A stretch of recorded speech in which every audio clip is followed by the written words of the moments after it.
संस्कार सीखना है प्यारे भाइयों तो एक छोटे बालक से सीखिए। बालक एक छोटा भी रहता है ना, जब वह अपनी माँ का स्तनपान करता है, दुग्ध पान करता है, तो वह अपने नेत्रों को बंद कर लेता है। लेकिन आजकल भारत में इतने निर्लज्ज लोग हो गए ना, इतने बेशर्म लोग हो गए ना कि उन्हें कुछ दिखाई नहीं देता है। क्यों इतने रेप होते हैं, क्यों इतनी बहनें परेशान रहती हैं? सोचा है कभी? बताइए। केवल संस्कार ना मिलने के कारण आज भारतवासी दुखी है। अपने आप को कभी देखा है? आपने बच्चों को संस्कार नहीं दिए क्या? अरे उसे छोटे से बालक से सीखिए जो अपनी माँ का स्तनपान करता है, स्तनपान करते हुए भी अपने नेत्रों को बंद कर लेता है। लेकिन आजकल के लड़के, आजकल के बालक, सिर्फ बालक ही नहीं, आजकल की बालिका भी, लड़कियां भी, दोनों के कारण ही यह भारतवासी दुखी हैं। अगर हमारी बहनें मर्यादाओं के साथ कपड़े पहने ना, तो किसी के बाप में दम नहीं है कि वो आपकी ऊपर नजर डाला। आप लोग रहो तो सही उस तरीके से, उस तरीके से रहिए ना। आज की बहनें कहती हैं ना कि हम परेशान हैं। क्यों परेशान हैं? अपने कारण परेशान हैं। आप मर्यादा के साथ रहो ना, आप अपनी मर्यादा के साथ रहिए मेरी माँ, आप अपनी मर्यादा के साथ रहिए मेरी बहनें। किसी की औकात नहीं है कि वो आपके ऊपर कोई गंदी नजर डाल दे।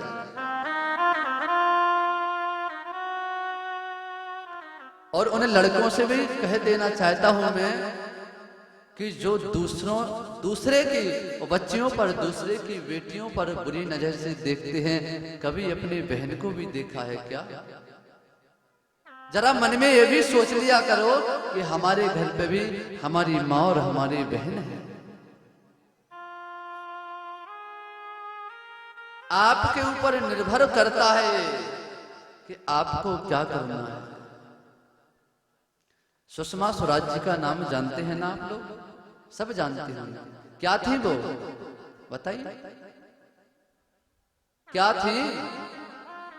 साहब विदेश मंत्री थी।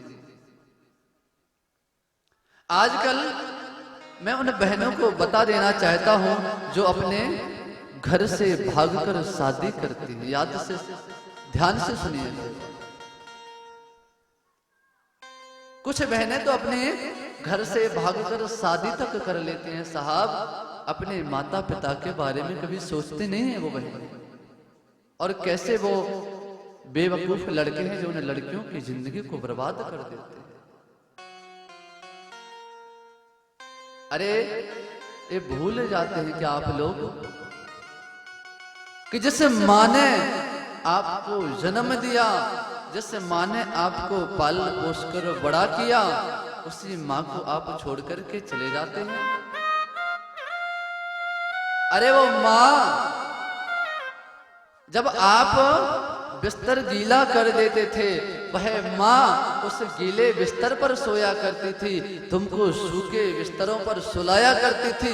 और जब पढ़ लिख करके आप बड़े हो जाते हैं तो उसी माँ को, उसी पिता को अपनी शादी में बुलाना इम्पोर्टेंट नहीं समझते। ऐसा करना चाहिए क्या?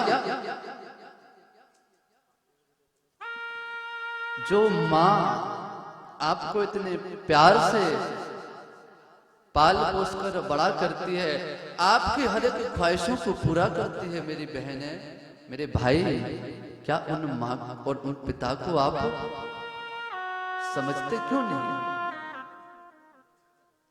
कभी समझा है, सोचा है?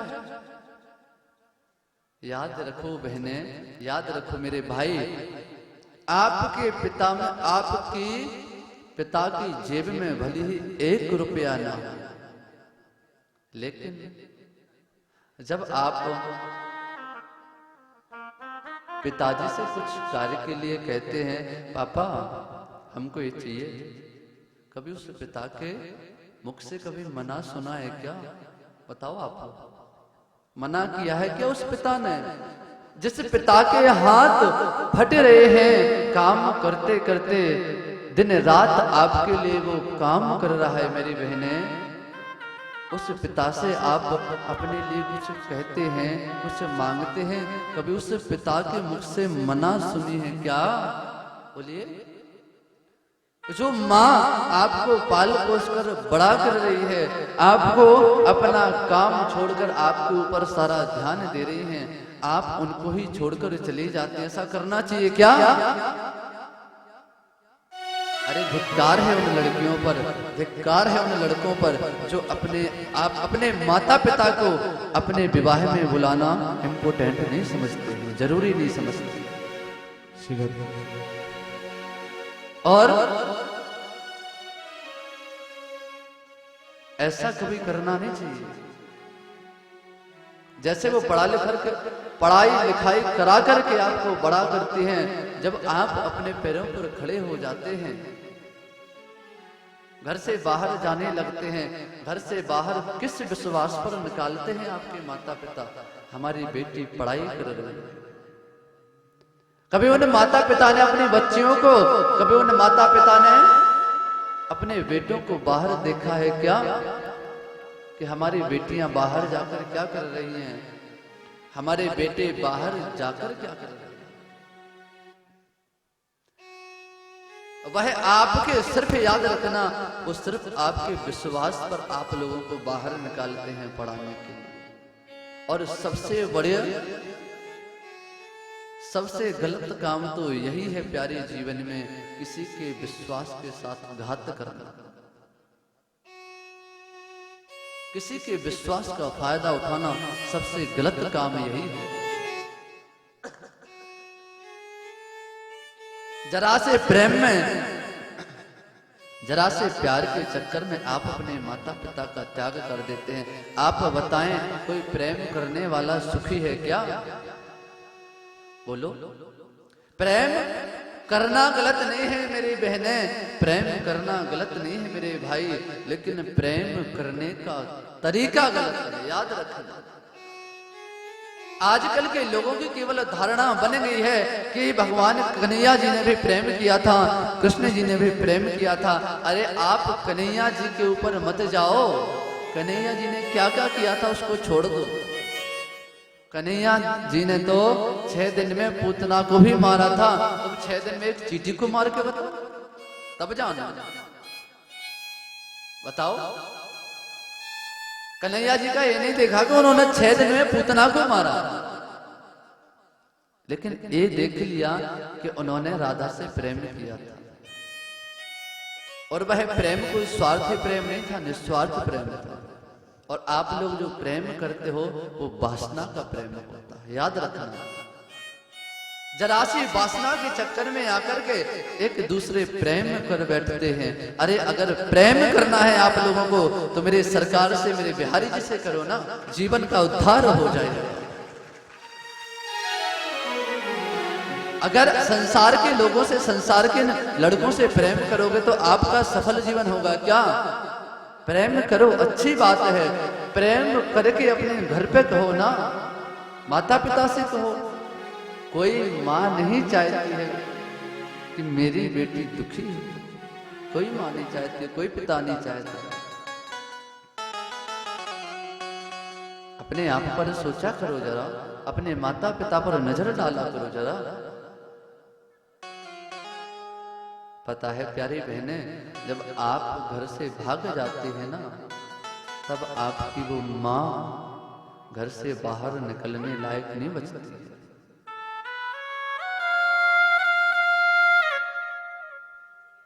जब आप भाग जाते हैं ना, तो आपके पिता 4 लोगों के बीच में जाने लायक नहीं बचते। एक माँ जब घर से बाहर जाती हैं ना तो अगल बगल की औरतें कहती हैं क्या, देखो इसकी लड़की भाग गई है। जरा विचार किया उसके दिल पर क्या ठेस पहुंचती है, सोचा है कभी? बताइए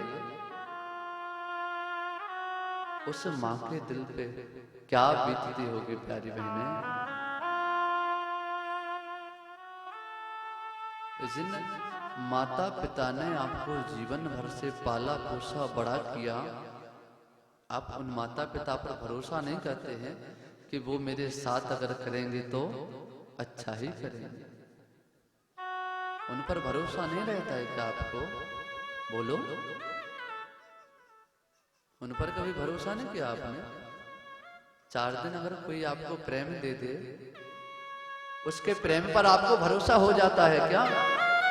4 दिन अगर आप किसी से प्रेम कर लेते हैं तो उस पर आपको पूरा भरोसा हो जाता है कि ये लड़का हमारी जिंदगी निकालेगा।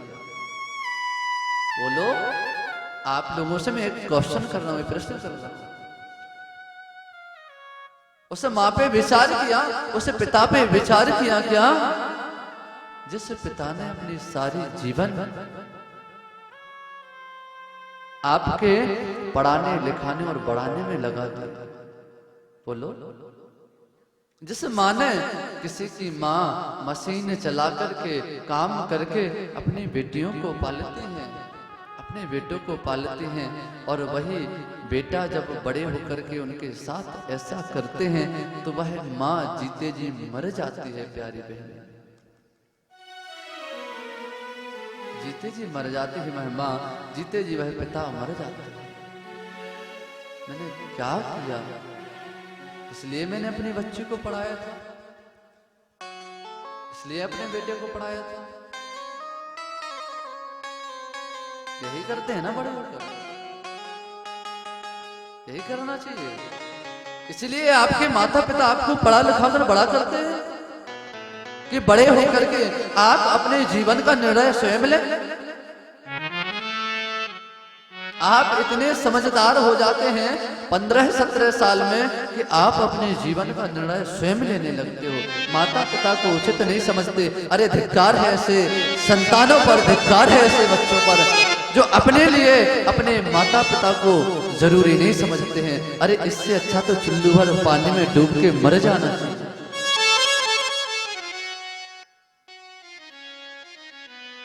जब तक आप अपने ऊपर, अपने पहनावे पर नजर नहीं रखोगे, अपने ऊपर नजर नहीं रखोगे तो कैसे बच पाओगे?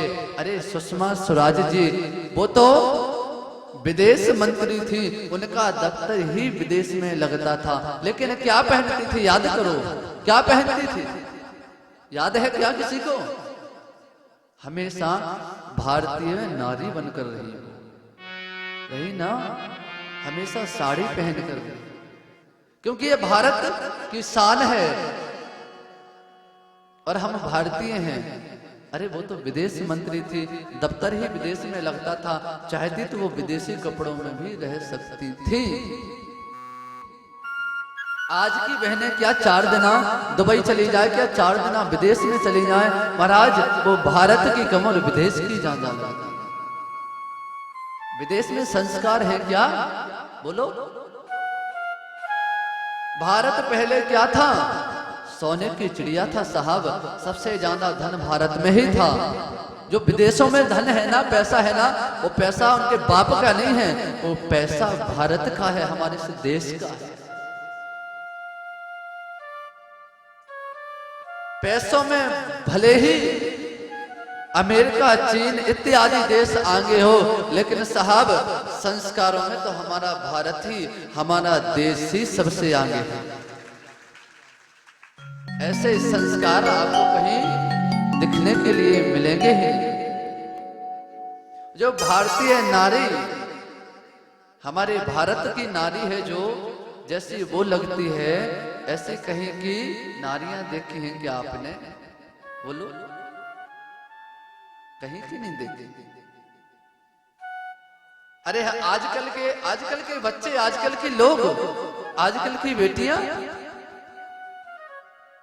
क्या जरा सी मूवी देख लें, क्या जरा सी फिल्मों को देख लें महाराज, बिल्कुल उनके जैसा ही बनने की सोचने लगती है। बोलो, ये सोचते हैं हमें ऐसा ही बनना है। कभी क्या महापुरुषों को तो देखो कि हमारे देश के, हमारे भारत के ऐसे महापुरुष थे, हमें ऐसा बनना है। सोचा है कभी? बोलो, विवेकानंद जी जैसे बनो। क्या उनका भारत में नाम नहीं है क्या? सुभाष चंद्र बोस जैसा बनो। है? बेटियां क्या नहीं कर सकती हैं? कल्पना चावला जी जैसा बनो, सुषमा स्वराज जी जैसा बनो। कर सकते, क्या नहीं कर सकते? अपनी मर्यादाओं में रहकर हमारी देश की बेटियां सब कुछ कर सकती हैं। आपकी इज्जत, आपकी मर्यादा आपके हाथ में है, याद रखना। बेटा तो एक ही कुल को बर्बाद करता है, लेकिन साहब बेटियां दो दो कुलों को बर्बाद करती है, याद रखना। बेटियों को बहुत संभल के चलना पड़ता है। आप स्वयं अच्छे बने रहो, आप अच्छे बने रहोगे, दुनिया आपको अच्छी लगेगी, अच्छी दिखेगी। आप तो अच्छे बनो, आप तो अच्छे बनने की कोशिश करो, दुनिया अपने आप आपको अच्छी लगेगी। चश्मा जानते हैं ना? चश्मा, आप लाल चश्मा लगाओगे कैसा दिखेगा? नीला चश्मा लगाओगे कैसा दिखेगा?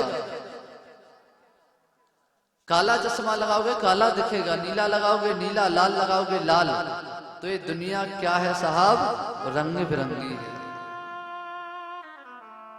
लेकिन आपको कैसे बनना है वो आपके ऊपर निर्भर करता है। आपकी जिंदगी है साहब, आप दूसरों के सहारे क्यों चलते?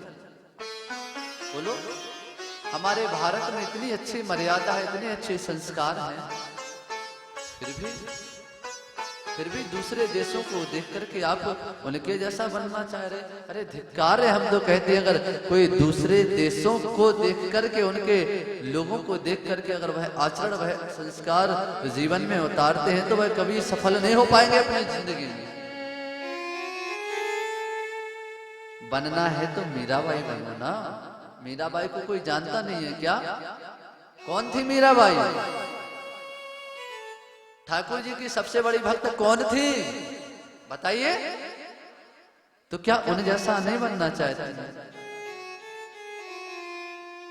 हमारी बहन यहाँ पर विराजमान है, कितना सुंदर मस्तक, माथे पर तिलक लगा हुआ है। बड़ा अच्छा लगता है ऐसे लोग जब कथा में आते हैं। जोरदार तालियां से स्वागत करेंगे। क्या आप लोग ऐसा नहीं करना चाहते? अरे प्यारे भाइयों, प्यारे बहनों, एक बात बता देना, आप कितना भी श्रृंगार कर लेना और श्रृंगार करने के बाद अपने शीशे में अपने चेहरे को देखना और फिर मस्तक पर तिलक लगाकर अपने चेहरे को शीशे में देखना, कितना बदलाव लगता है। सब कुछ मेकअप कर लेना, चेहरा को कितना भी सजा लेना, सुंदर नहीं लगेगा, लेकिन मस्तक पर तिलक लगोगे, अपना आपका चेहरा अपने आप चमक जाएगा। हम क्या, हम हिंदू हैं, हिंदुओं के संस्कार, माथे पर तिलक, गले में कंठी, माला और चोटी हर एक हिंदू की होना चाहिए, हिंदू की पहचान है। अगर आप अपने गले में सोने की माला धारण करोगे ना साहब, तो किसकी नजर रहेगी? चोर की। और अगर आप अपने गले में तुलसी की माला धारण करेंगे साहब, आप अपने हाथ में अगर तुलसी की माला धारण करेंगे साहब, तो हमारे गोविंद की, हमारे बिहारी जी की आप पर नजर रहेगी। किसकी नजर आप अपने ऊपर करना चाहते हैं वो आप डिसाइड करें। आज से कथा सुनने का मुख्य मकसद यही समझो, आज से जितने माताएं बहनें कथा को श्रवण कर रही हैं, कुछ करो या ना करो, नहाने के बाद ठाकुर जी की सेवा करो और मस्तक पर तिलक जरूर लगाना। प्यारी बहनें, प्यारे भाइयों, मस्तक पर तिलक जरूर लगाना। कितने लोग इतना करने में सहमत हैं? कौन कौन करेगा? देखो जो करें, आप कथा पंडाल में बैठे हैं भागवत जी के सामने, अगर कर सको तो ही आप ही करना। मस्तक पर तिलक लगाना रोज जरूरी है। अगर आपके ऐसे दोस्त हैं ना, आप लोग विद्यालय स्कूल जाते हैं ना, कोई देख के कहता है अरे बताओ आप तिलक लगाए हुए हो, तिलक लगाए हो।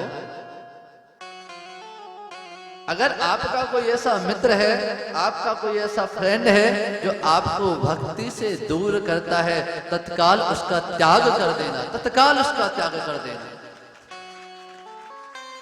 अरे जो भगवान की भक्ति से दूर करता है उससे दोस्ती बनाना उचित नहीं है, चाहे कितना बड़ा शत्रु है। अगर वह आपको भगवान से, अगर वह आपको ठाकुर जी से जोड़ता है तो उससे तुरंत दोस्ती बनाए। अगर आपका कितना भी बड़ा प्रेमी है, कितना भी बड़ा मित्र है, अगर मेरे गोविंद से, अगर मेरे बिहारी जी से आपको दूर करता है तो तत्काल उसका त्याग कर देना चाहिए।